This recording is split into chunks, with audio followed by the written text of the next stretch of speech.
Hello and welcome to the Dice YouTube channel. Today we will talk about how to define multiple queries in one script and combine them. You will need to use this feature at a certain time when you have more experience in SQL and want to write more complex queries. Before I watch this video, please check out the other videos from our free SQL course on this YouTube channel. Or go to our website, link in the description, and watch the videos there. But let's start with the multiple queries now.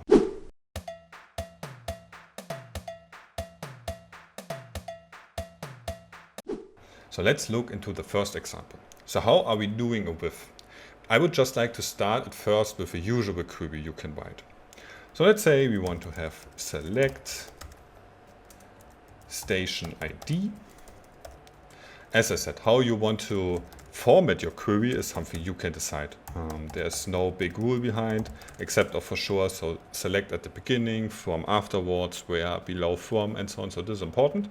Or after, from, doesn't need to be below. But things like, okay, do I want to add per line a new column, or if I want to put them just after every comma and so on, that's something you can decide. So short name as station short name. I already taken care about names, why you will see then at the end. So why I just already renaming short name to station short name. There is an idea behind which you will see later. So we have short name, we have capacity as station capacity. So I will at the end just everywhere adding a station. And region ID, super important, as station region ID. So at the end, in this one, we will also combine some knowledges we already have about SQL and to show you, okay, how you can combine stuff, especially with, as I said, with these multiple queries. From, to be honest, this one I will copy. Everybody already knows. So we need it from BigQuery station info. So let's run this, just that we have a quick overview about it. So we have the station ID, then we have the different station names. We have the short name of the station, then we have the capacity, and if there's a region, we have station region ID as well. Could be important later that we have also null stations here, or null station region IDs, just that you know that. Yes, but here we have the usual stations with a capacity and a region ID. So now we have this result, and now I would like to put them into a with. So this I want to put now into a with, so into these called multiple queries, or where I can put multiple queries into one statement or into one script. And this is by hand or by putting them into a with. How I'm doing that is I'm putting here with, then BigQuery station info, you can call it, for example, because it's the name of the column table at the end. BigQuery, but it doesn't need to be station info format, whatever. So you just need to know at the end behind. So it's just naming a function at the end. Which name you ever want to give it, it's not really important. So like that. Now it's not working anymore. So there's a syntax error because you cannot finish your query with a with at the end. So what you need to do is select star from, for example. And now you need to say, okay, I want to have the outcome of the temporary table, which is behind the BigQuery station info with. So to do that, I'm now copy this and putting it here.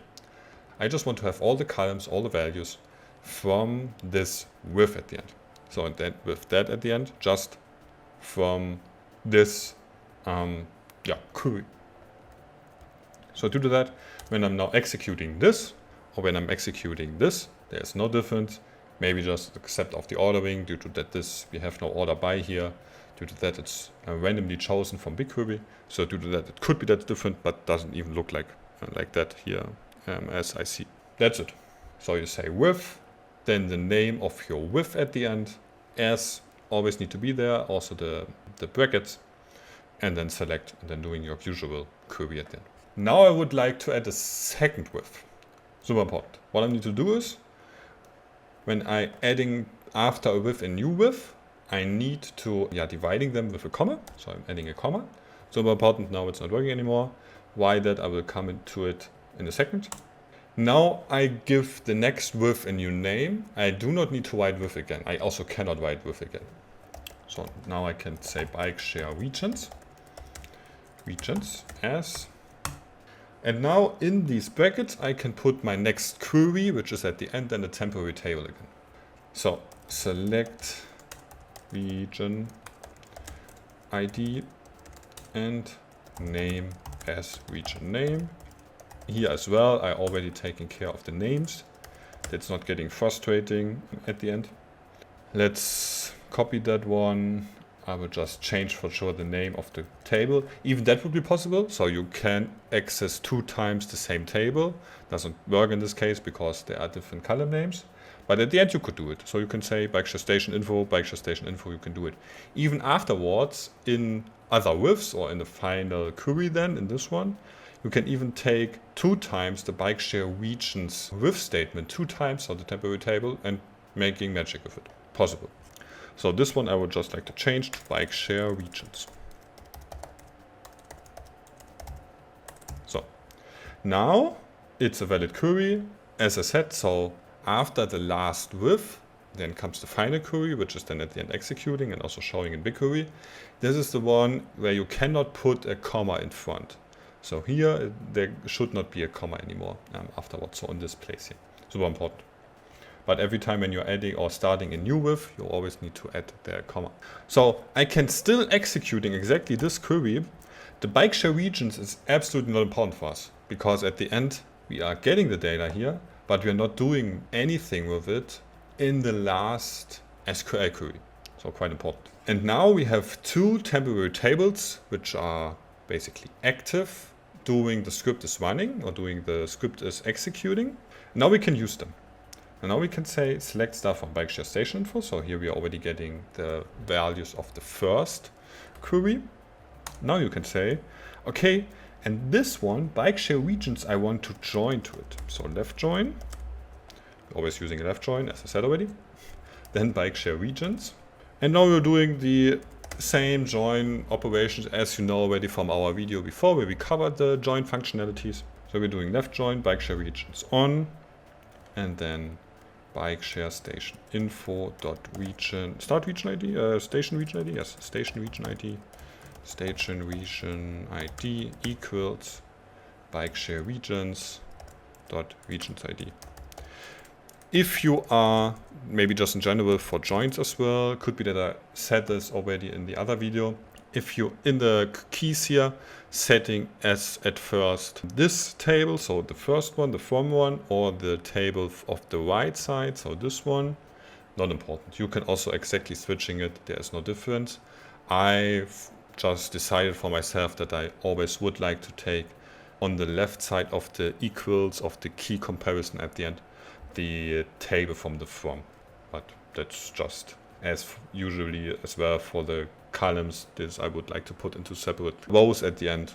It's just a definition or something you need to think about. Yes, and now I would like to get from the bikeshare station info every value. As you know, when I put just a star, I'm getting all the columns from bikeshare station info and from bikeshare regions, which I do not want, because from bikeshare station info I want to have all the columns, but from bikeshare regions I would just like to have the region name.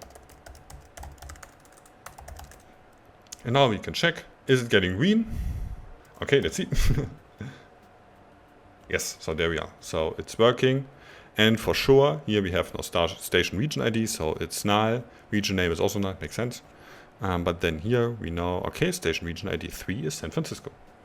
And we can check, hopefully we have a little bit luck. Yes, so here we have stations which are in region ID 14, which is then Berkeley. So that's it.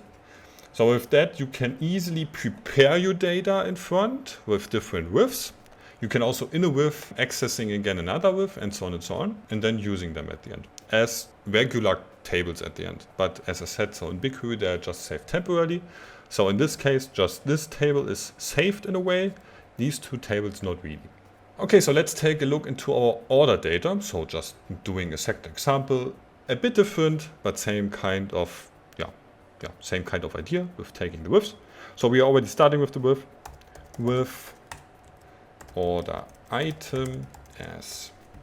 Now we start, select order ID, order date, product SKU I want, customer email, from, and now I want to have our 3DWH e-commerce, so the name of the dataset, e-commerce dot order item. As I said, BigQuery says that's not valid because I do not have a final SQL query I really prepare for or I need to execute the query. But for sure what you could do is just checking it again by just executing this one with. Yeah, so we have the order ID, the order date, the product SKU, and the customer email, everything I need currently. So that's fine. And now I already started with the final query. Why? I will show you in a second. So select star from order item. So now this I could execute and it's getting me exactly this result. And now I want to do a left join. And now the real crazy stuff begins. You can do left join, then brackets. And now inside this you can put a new query, which means you can do select customer email and customer class from. Here you are accessing the table, DWH e-commerce dot customer. That's it. As customers. Else your inner query, this is what it's exactly called, has to be a name. So I would always use for inner queries, I would always use an alias. On, I will just continue order item dot customer email equals customers dot customer email. So that's it. Customers.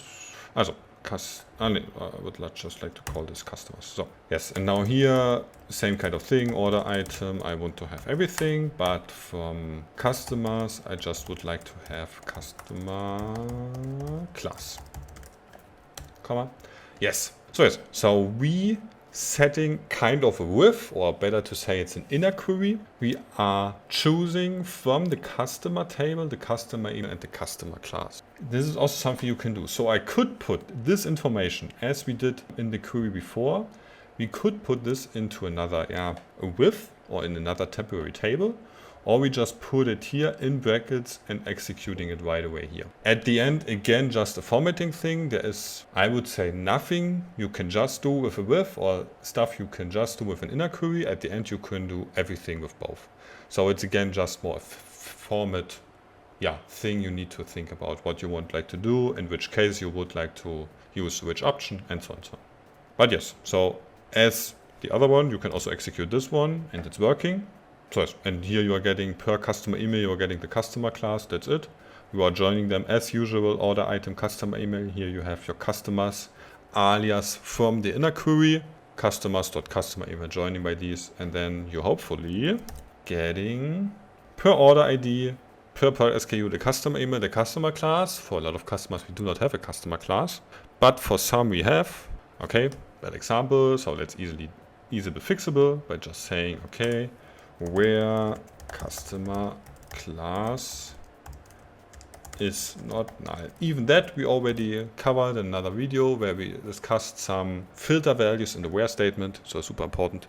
And there you see, okay, we just have 260 customers where we have, or 260 lines, important, not customers, lines in the order item, where we have a valid customer class at the end. So with that, you can easily combine certain complex queries inside one script. And when you have more experience with the stuff, you will see that your query is getting longer and longer to do more transformation step by step.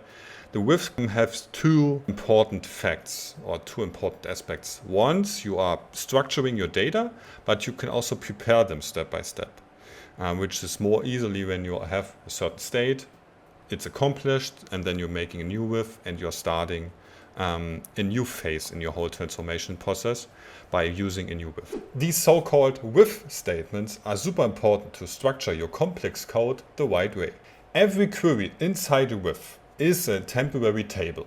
You can exit it via the name of the with, and it's only usable in the script itself. The temporary table behind just exists as long as the script is running. The same behavior exists for the mentioned inner and outer queries. So that's it. If you want to have more information about SQL in general, you can check out our blogs on Medium, posts on LinkedIn and our website. The important links you find in the description, and then see you in the next video.